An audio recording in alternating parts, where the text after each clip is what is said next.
Woe to Jerusalem! Woe to Ariel, the city where David dwelt! Add year to year, let feasts come around, yet I will distress Ariel. There shall be heaviness and sorrow, and it shall be to me as Ariel. I will encamp against you all around. I will lay siege against you with a mound, and I will raise siege works against you. You shall be brought down, you shall speak out of the ground. Your speech shall be low, out of the dust. Your voice shall be like a medium's out of the ground, and your speech shall whisper out of the dust. Moreover, the multitude of your foes shall be like fine dust, and the multitude of the terrible ones like chaff that passes away. Yes, it shall be in an instant, suddenly. You will be punished by the Lord of hosts with thunder and earthquake and great noise, with storm and tempest, and the flame of devouring fire.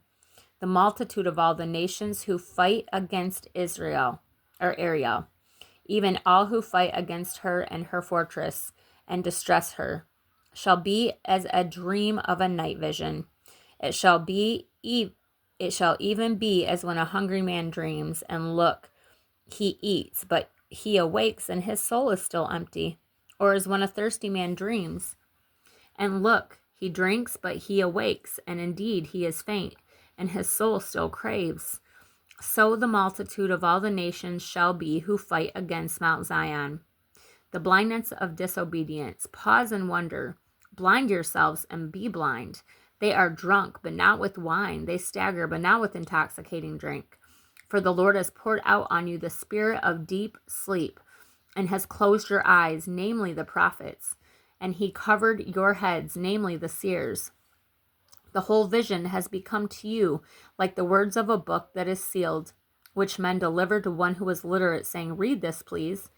And he says, "I cannot, for it is sealed."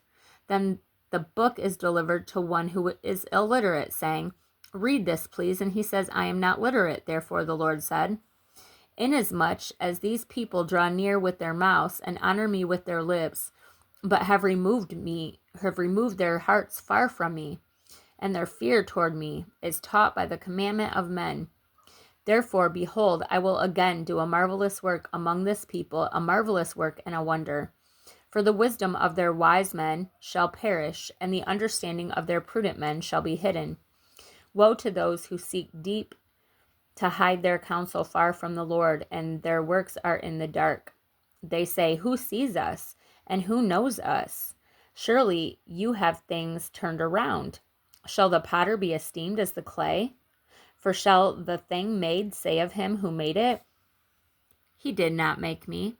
Or shall the thing formed say of him who formed it, 'He has no understanding'?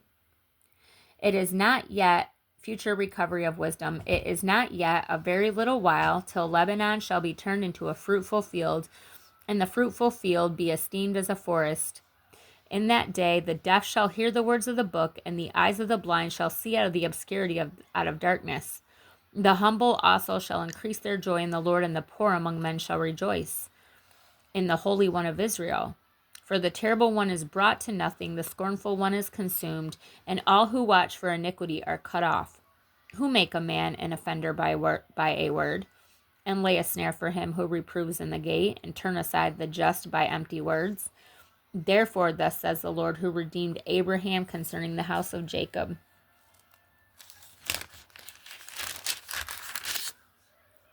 Jacob shall not now be ashamed, nor shall his face now grow pale. But when he sees his children, the work of my hands in his midst, they will hallow my name, and hallow the Holy One of Jacob, and fear the God of Israel.